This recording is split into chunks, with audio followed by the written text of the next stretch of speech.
everyone, we are here today to do a Creative Cafe Happy Hour project. I'm Danelle Johnson and I have teamed up with Mania in Louisiana, and today we are going to be doing this little project. So I'm going to go through the steps and show you how I've done this, and I left it basically without my photos added, and I'm going to show you how I would do that so that you can see how you might create your own little project. This is a project that comes from the Creative Cafe, and it is a happy hour project. You can make these at your local Creative Cafe store. So those of you who have pre-purchased a happy hour kit, I'm going to show you how I assembled my kit together. Basically, in your kit you received chipboard, 2 pieces of chipboard. You received an envelope that looks like 3 envelopes that look like this. You also received some tags and some individual papers to put inside. So the first I want to show you the tools I used. You can use any inks that you have at home. I just happened to choose the ones that were closest by me and the ones that I often use. You have the brown from Creative Cafe and then some Color Box Cat's Eye inks. And I think I left one out, and that was Sapphire Silk, another one that I like to use. I also use glue dots, a tape runner, and my 2 handy dandy corner rounders, a large one and a small one, love these, and some sandpaper and some decorative scissors. So first thing that I did was I like to use the ink to edge my chipboard. I used a little bit of the Sapphire Silk and the Platinum, and then I also did the back side as well. So I did the front and the back of the chipboard.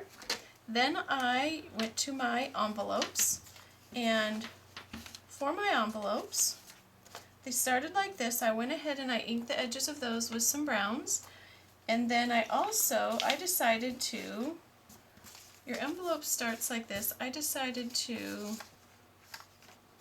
trim the top of my envelope off with the decorative scissors, and so I trimmed that off and opened it up, and then I went ahead and glued that down on my envelope so that you had an opening like this. So you'll see here, when you do your project, that becomes a little pocket to keep things in your project. For my project, we've decided that with Mother's Day coming up, I thought this would be a perfect project to give to Grandma for Mother's Day, so shh, don't tell her. So in the first little pocket here, I have put in a bunch of photos from our Christmas when we got together at Christmas time. I know Grandma will love those, as I haven't printed any yet for her. And so I have a pocket there for those photos to go in, which was made from that envelope. And get those back in there. And then I have another pocket, and I have some special little drawings for Grandma that somebody made and put in there for her. So that will be in the other pocket. And then my goal is, in our last little pocket, we are going to put some little notes to Grandma. We are going to write to Grandma and tell her how much we love her, and we're going to get all 4 grandkids to put that in there. So that's what you're going to do. That's how I use the envelope. So basically, you start with a chipboard. I inked the edges. Then I prepared my envelopes by cutting the top piece off and ink the edges of those if you want. Okay, and then the next step was I put all of my pieces together and stacked them up.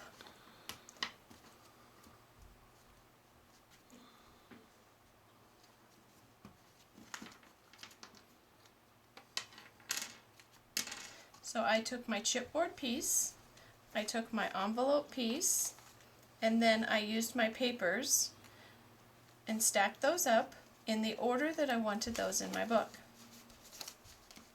I'm going to pull my little tags back out. Okay, and I did an envelope, a paper, an envelope, a paper, and an envelope. Stacked those up like such, and then I actually rounded the corners of each of those, but I only rounded the outside edge. Okay, and then you ring those together. After you ring those together, you're going to go ahead and tie on a ribbon, and then you're going to decide how you want to decorate your front cover.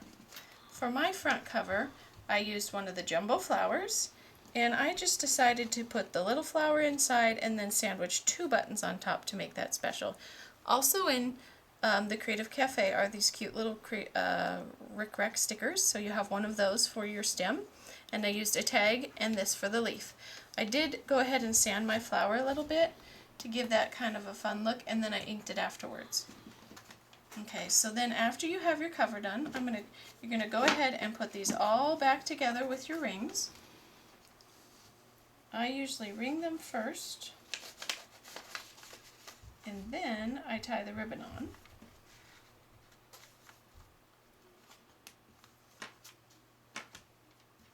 And you actually need to make sure you punch your hole first, so you won't be able to ring them. Just eye where you want your holes, with 3 holes or 2, whichever you want. 2 would still do the trick, but we decided to use 3 for this project. So you put your little binder rings in there, and then you have 3 tags. And as you can see, I inked those just slightly, all of my tags, and we'll put some notes on these for Grandma. Then you will go back with your tags and put those on each of the rings at some point in the book where you want that.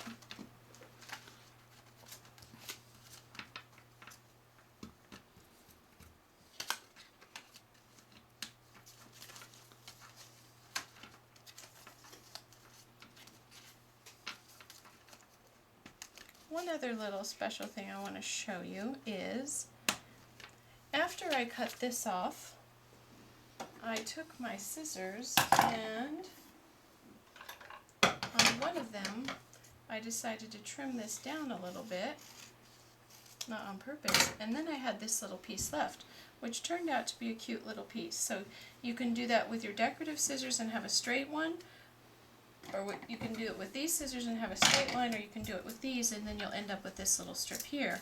So you can use all your leftover pieces from your envelope to continue decorating your book.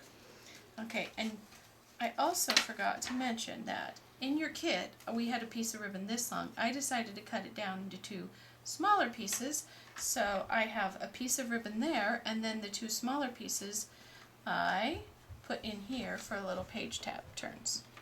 So those go in there. So then these are some of the photos that I printed, and I am going to go back and then finish decorating my book and fill this with the photos for Grandma. What I like is that I have included all of the photos from our get-together at Christmas in these little index prints. So she has every single photo that we took, and I'm going to go back and utilize those in my project and glue those in. And in addition, she has more photos in here for her to look through. So I just think that this is going to be a very nice little surprise Mother's Day gift for Grandma, because A, it has all the people she loves, and B, it's already done. If you will join us for a chat tonight at DanelleJohnson.com at 8 p.m. Central Standard Time. We'll see you there. Thank you.